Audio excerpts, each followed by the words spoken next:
ในปีพุทธศักราช 2504 ในขณะที่ลัทธิคอมมิวนิสต์แผ่ขยายอิทธิพลคุกคามเอเชียตะวันออกเฉียงใต้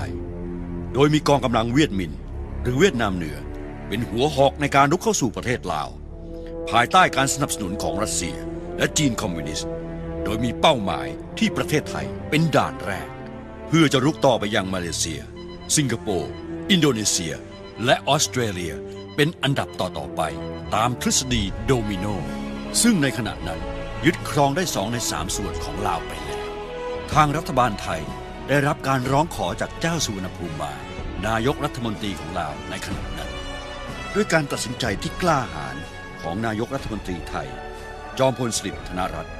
และต่อเนื่องไปถึงนายกรัฐมนตรีจอมพลถนอมกิติขจรและด้วยความร่วมมือของมิตรประเทศสหรัฐอเมริกาที่ได้ให้การสนับสนุนอย่างเต็มที่ทั้งทางด้านการเงินอาวุธยุทโธปกรณ์ให้ไทยเพื่อส่งกำลังทหารเข้าไปในลาวอันเป็นการหยุดยั้งการขยายตัวของลัทธิคอมมิวนิสต์ซึ่งเป็นการฝ่าฝืนข้อตกลงของสัญญาเจนีวาที่ให้ลาวเป็นกลางห้ามมิให้มีกำลังต่างชาติปฏิบัติการในลาวการส่งกำลังเข้าไปในลาวทางรัฐบาลไทยดำเนินการเป็นความลับสูงสุดประชาชนทั่วไปไม่มีโอกาสทราบได้เลยจะมีเพียงส่วนน้อยที่รู้ว่ามีกองกำลังของไทยเข้าปฏิบัติการในลาวแม้แต่ครอบครัวของทหารเองจะทราบก็ต่อเมื่อเสร็จภารกิจและกลับมาประเทศไทยแล้ว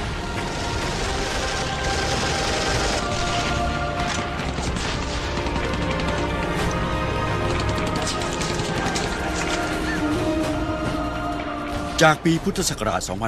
2504 ถึง 2517 กองกำลังกว่า 39,000 นายเข้าปกป้องประเทศเพื่อให้พ้นจากลัทธิคอมมิวนิสต์ตามทฤษฎีโดมิโนซึ่งประเทศไทยได้ปฏิบัติการสำเร็จตามเป้าหมายที่วางไว้ในเดือนมกราคมปี 2504 กองกำลังตำรวจพลร่มจากค่ายนเรศวรที่หัวหินภายใต้การสนับสนุนของ CIA ในนามพารูกองกำลังสนับสนุนทางอากาศได้ส่งทีมเข้าฝึกสอนทหารม้งของนายพลวังเป่าที่ผาขาวหลังจากการตกลงให้ความร่วมมือกันระหว่างเจมส์วิลเลียมแลร์หรือบิลแลร์หัวหน้าหน่วยสกาย CIA พลตำรวจเอกประเนศฤทธิลือชัยหัวหน้าลีวังพารูและนายพลวังเป่าหัวหน้ากองกำลังทหารม้ง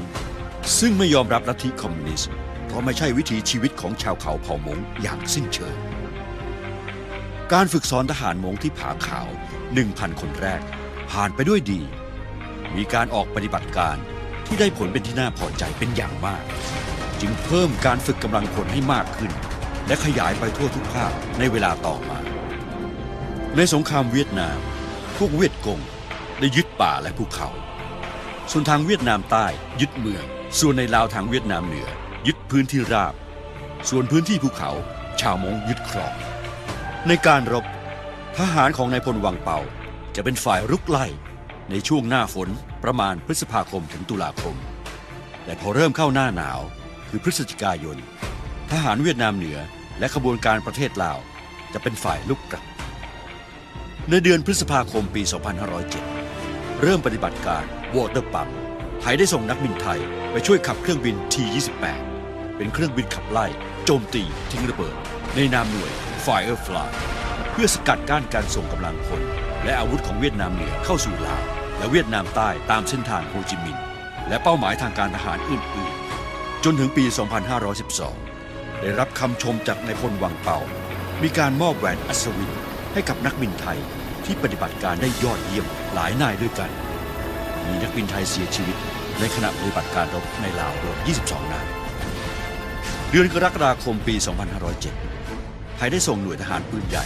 ในนาม SR หรือ Sunrise เข้าไปประจำการที่เมืองศรีเพื่อยิงสนับสนุนฝ่ายรัฐบาลลาวและนายพลกองแลในการรบรุกไล่ฆ่าศึกและการตั้งรับและปฏิบัติการจนถึงปลายปี 2512 เราถูกฆ่าศึกกดดันอย่างหนักทั้งกำลังพลจำนวนมากพร้อมอำนาจการยิงจากปืนใหญ่สนับสนุนด้วยรถถังทำให้ฝ่ายเวียดนามเหนือมีชัยในเดือนมิถุนายนปี 2512 กองกำลังทหารของนายพลกองแลและทหารของนายพลวังเป่าจึงไม่สามารถรักษาเมืองสุยไว้ได้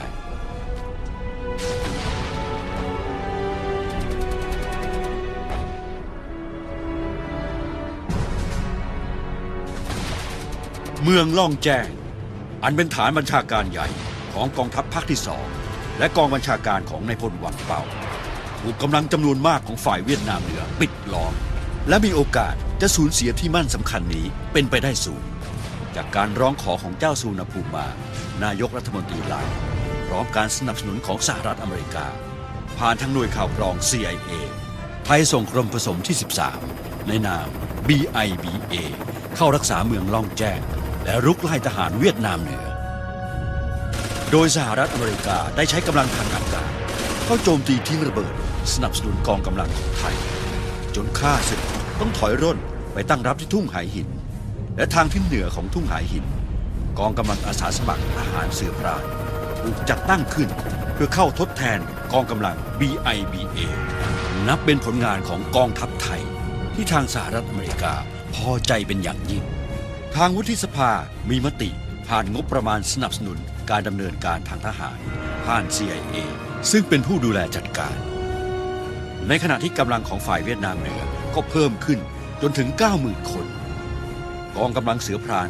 จึงถูกส่งเข้าประจำในจุดสำคัญเพื่อสกัดกั้นกองกำลังเวียดนามเหนือภาคกลางที่ทุ่งหายหินภาคใต้ที่ปากเซและภาคเหนือที่เชียงลงโดยเป็นกำลังอาสาสมัครทหารเสือพราน27 กองพันและทหารปืนใหญ่3 กองพันการรบเป็นไปอย่างดุเดือดผัดกันรุกผัดกันรับกำลังพลทั้งสองฝ่ายมีการสูญเสียเป็นจำนวนมากโดยเฉพาะของทางเวียดนามเหนือ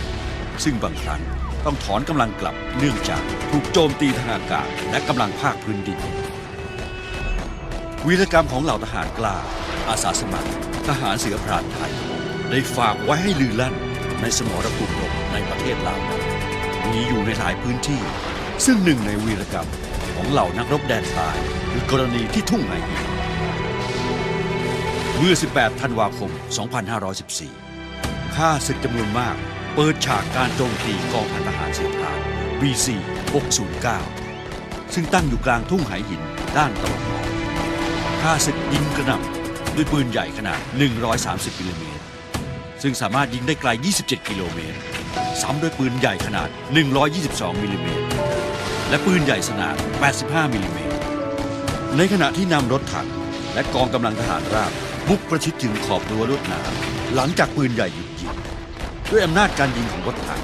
และกำลังพลทหารราบพร้อมปืนเล็กอากา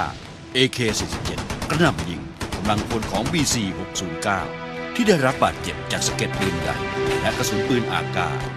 ข้าศึกก็เริ่มข้ามรั้วลวดหนามเข้ามาเต็มฐานอินทนิน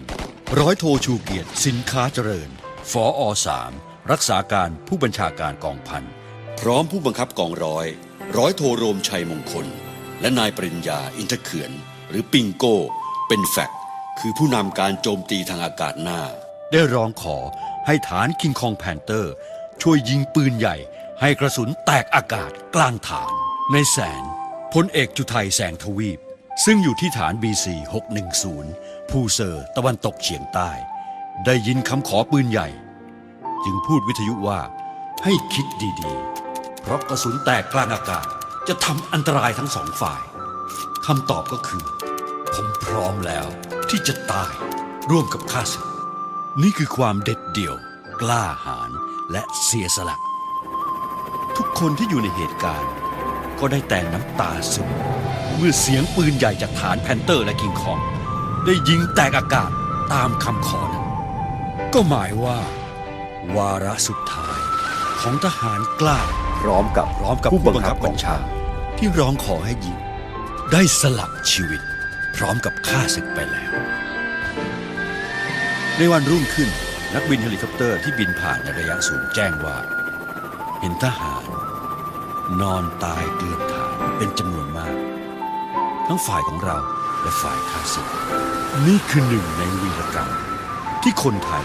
ไม่เคยทราบมาก่อนเพราะว่าเป็นสงครามลับที่ลับจริงๆหลังการเซ็นสัญญาสงบศึกในวันที่ 22 กุมภาพันธ์ 2516 ทหารเสือพรานไทยเริ่มถอนกำลังกลับประเทศไทยและหน่วยสุดท้ายเดินทางกลับจากล่องแจ้งในวันที่ 22 พฤษภาคม 2517 เป็นอันเสร็จสิ้นภารกิจในการหยุดการเผยแพร่ลัทธิคอมมิวนิสต์แค่ประเทศเพื่อนบ้านเท่านั้น นักรบนิรนาม333ต้องเสียสละเลือดชีวิต เพื่อปกป้องประเทศในการรบนอกประเทศเกือบ 3,000 นาย บาดเจ็บนับหมื่น พิการกว่า 1,000 นาย และถูกจับเป็นเฉลยศึก 214 คน สูญหายอีกจำนวนหนึ่ง จากการให้ข้อมูลของเหล่าเฉลยศึก เวียดนามเหนือประกาศจะยึดประเทศไทยให้ได้ในปี 2520 ซึ่งการเวลาก็ได้พิสูจน์แล้วว่าไม่สามารถจะกระทำได้ จึงเป็นที่ประจักษ์ชัดว่า นักรบนิรนาม333ได้ปฏิบัติภารกิจในการรบนอกประเทศเพื่อป้องกันประเทศได้สมบูรณ์แบบตามเจตนารมณ์